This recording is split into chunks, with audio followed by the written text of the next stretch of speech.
guys, welcome back to Next Gen Wealth, where we explain to you money so you don't have to learn it the hard way. So today your instructor is me. I'm Brian. You might have learned that you might tell that I'm new here, but in this chapter we're going to be talking about loans, debt, and everything in between. The stuff that's basically the lifeblood of credit card companies, and most likely a necessity if you plan to go to college, buy property like a home, or purchase a car.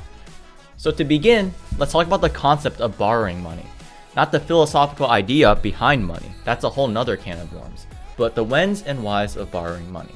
Now, when to borrow? So the broad idea is that you should only borrow money if your opportunity cost is acceptable. In layman's terms, if you stand to gain more by having immediate access to a large sum of money than you lose by entering debt and paying interest, then you may consider borrowing money. For a more specific example, borrowing money is useful for investments into yourself. So let's say you take a loan out to go to college, and you could be taking on a massive amount of debt depending on where you go for what. However, if you graduate with a good degree and get a good job, you'll earn much more, and thus the loan would be a great investment, and you'd be making more money and you'll be able to pay off your debt, and hopefully it'll be manageable in the long term. Now, there are also cons, right? So it sounds like a great idea at first, but there are some things that you have to consider.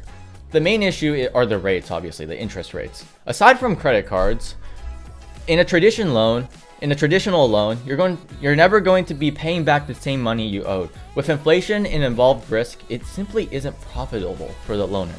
Instead, you'll be paying interest, meaning that you'll need to pay back a small percentage of the money you borrowed on top of what the total you borrowed, meaning you end up paying back more than what you borrowed. If you can't make the interest payments, it will result in your credit score being damaged, making it harder for you to get future loans, or you owing additional interest and late fees, or both.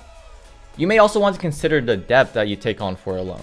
In our college example, you would be making constant payments towards this loan for years on end, meaning during this time, you'll have less income and cash flow at your disposal as you have to put aside this money to pay the loan. So overall, when should you borrow money? Simply put, when you can reasonably make it back with what you are borrowing for, and you have a plan to pay it back in reasonable amounts, you should not borrow money for non-essential luxuries that provide no return on investment, such as vacations or goods, or if you think it may be a predatory interest rate, which we'll talk about later. That's all for today, folks. Thank you so much for watching. If you like this video, be sure to click the like button below. You have no idea how much it really helps us. If you want more of this kind of content, be sure to subscribe to support us and never miss an upload. And always remember, don't just earn money, learn it.